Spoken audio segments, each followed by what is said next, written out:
Electrical smart और everyday YouTube channel में आपका स्वागत है। आज हम देखेंगे एक मॉस्क्यूटो नेट जो है उसमें वो चार्जिंग ले रहा है लेकिन काम नहीं कर रहा है। उसको देखेंगे क्या प्रॉब्लम है।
ये जो हमारा बैटरी है, ये बैटरी डिस्चार्ज हो गया है और एक नया बैटरी लगा के देखेंगे वो चल रहा है कि नहीं चल रहा है।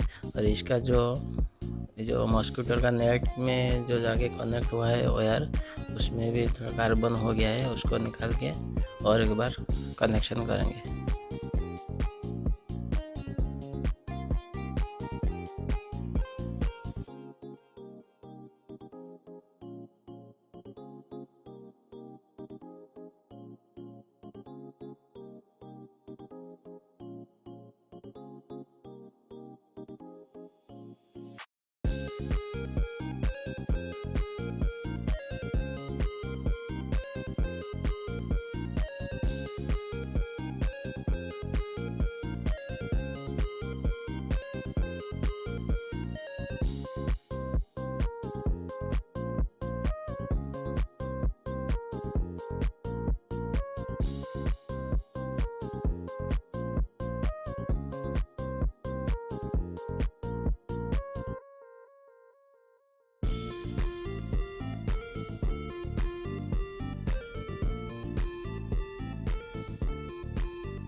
देखिए अभी हमारा ये बैटरी चेंज हो गया है। अभी देखिए ये वर्क कर रहा है, लेकिन इसका जो नेट है उसमें काम नहीं कर रहा है। इसका नेट में जो हमारा ये पॉजिटिव और दोनों जो नेगेटिव कनेक्ट हुआ है उसमें कार्बन जैसा हो गया है, उसको निकाल के क्लीन करेंगे।